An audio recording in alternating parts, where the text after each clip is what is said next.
Mally by Robert Burns. You won't have heard the song in this form before. I'll tell you about that after I sing it. In yon chariot, gilt aboon means gilded above. It's a gold-topped chariot.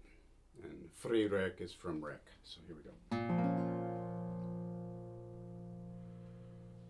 I was walking up the street, a barefit maid a chance to meet, but the road seemed hard for that maid's tender feet. 'Twere more meet that those fine feet were laced up in silken shoon. 'Twere more fit that she should sit in yon chariot gilt aboon. Mally's meek, Mally's sweet, Mally's modest and discreet.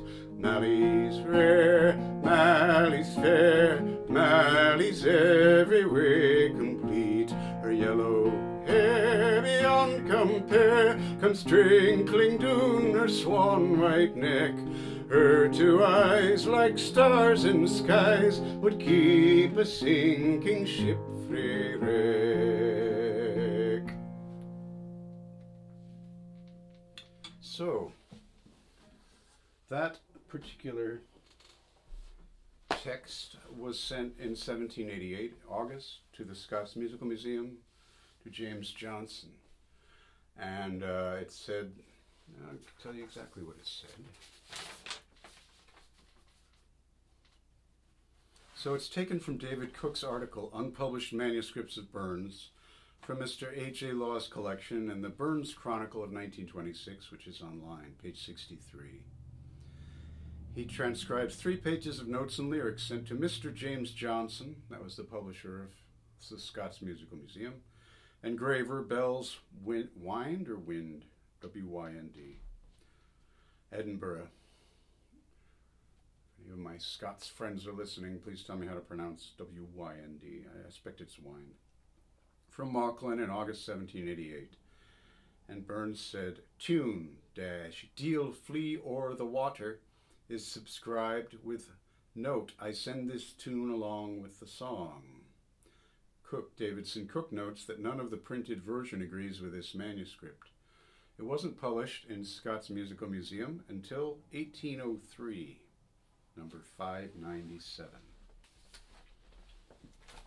Here it is.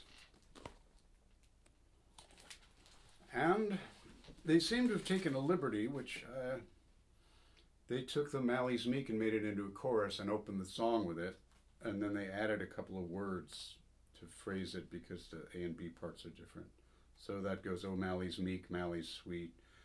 And it starts with that, and that's a chorus, and then it ends on sinking ship frae wreck. I believe that the museum took a liberty with the song. As Burns wrote to his second publisher around 1793, I am not fond of choruses to songs. So, Burns's editors tend to take final published version or whatever, but there's really no authority for this manuscript in the museum. There's no indication that Burns would have altered the song. Now this tune, which he called Deil flee o'er the water we hear, there's only one source for it in a book, and it's called Devil Fly O'er the Water We Hear.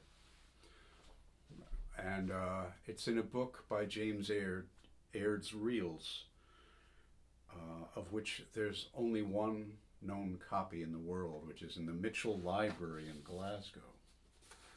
And I was able to acquire, the Scots Musical Museum changed almost every melody, including this one, in my judgment for the worse. That's what they were like. They would take the master tunesmiths and alter their tunes in conventional, sentimental, arbitrary ways.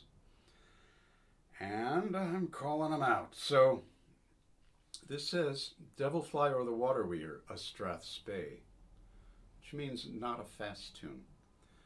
And I was able to order a copy of it from the Mitchell Library, which is here. Devil Fly O'er the Water We Hear. So that's a treasure. Burns didn't title it In the museum, it's Mally's Meek, Mally's Sweet, and I just call it Mally. A couple of guys, A couple of guys wrote a book about 40 Burns songs, which was interesting. They were composers,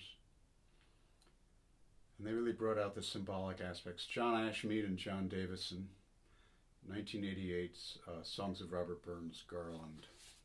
And they talked about the symbolic aspect. They're comparing Mally's innate worth with her poverty. She's barefoot. So, beautifully written.